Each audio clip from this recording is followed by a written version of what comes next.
The back to school countdown continues. Most Guilford County Schools students, they head back to class in a little less than 3 weeks. So we've got Dr. Whitney Oakley here answering your questions about what's happening with Guilford County Schools. This text question is, are they considering body scanners for all schools? I'm guessing like for elementary, since you already have them in high school and you'll be implementing them in middle school. Sure, just for this year, middle schools and comprehensive high schools and large scale athletic events. There's really not any data at this point to support that. We'll continue to keep an eye on it, but for this school year, middle schools and comprehensive high schools.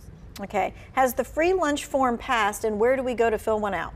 Parents can still fill out free and reduced lunch application forms, and we encourage them to do that. It's also important, though, to know that we have 92 schools that will have universal free breakfast and lunch under the community eligibility provision, and so definitely check with the school. There's also, that is listed on our website, gcsnc.com/CEP, and then the lunch application is also listed on our website so that parents can fill that out. But that's ongoing. We take those. They'll be available at open house events and on school websites. But if they're one of those 92, they don't even have to fill out the form? They don't. They'll be asked to fill out an income verification form, which also just helps us apply for federal grants. But that universal free breakfast and lunch at 92 of our schools will be available on the first day of school.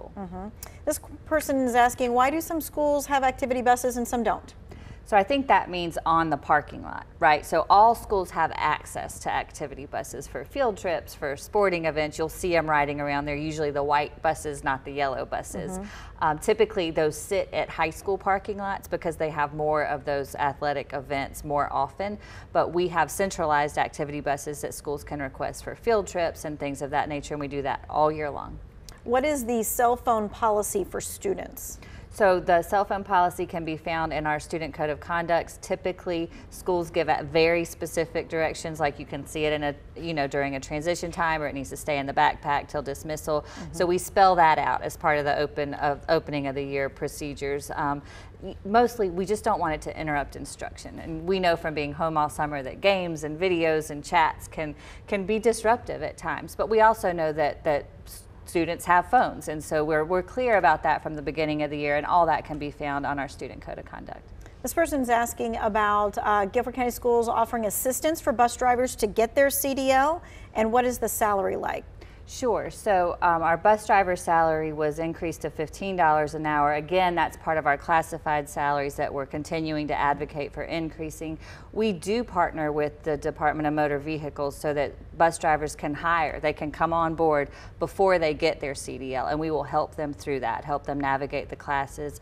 And we want more bus drivers. We really do. And so we will help them through the process. They can begin working for us before completing that, practice riding the route, seeing what it looks like before they're on their own with that CDL.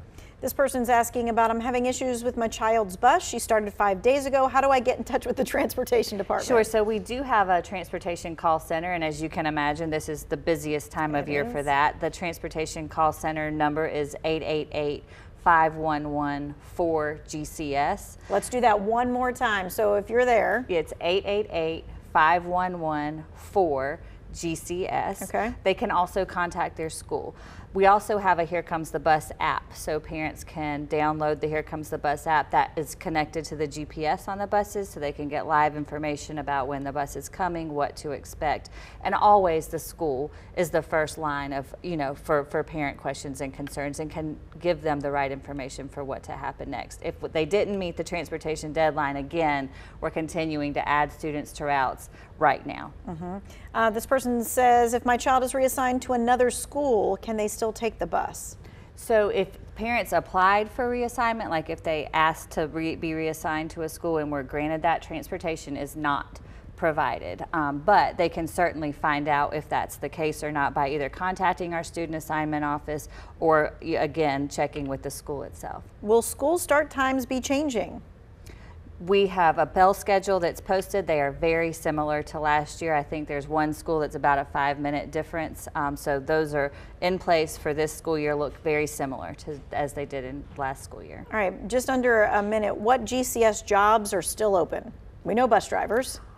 Essentially many, teacher assistants, teachers, exceptional children's teachers, math teachers, bus drivers. We hire all year long, and we are looking for people in our community that want to serve kids We just had our retirement celebration today, and so all those positions need to be filled. We are looking for maintenance, facilities. Some of our hardest positions to fill are our HVAC, our plumbing, our facilities, our warehouse. So we're hiring all the time. Please visit the website and click on the careers tab. Okay, so if you missed any of this today, we covered a lot of ground, a lot of different things. What we want you to do is head over to our website or WFMY YouTube's page for a full recap of all of this.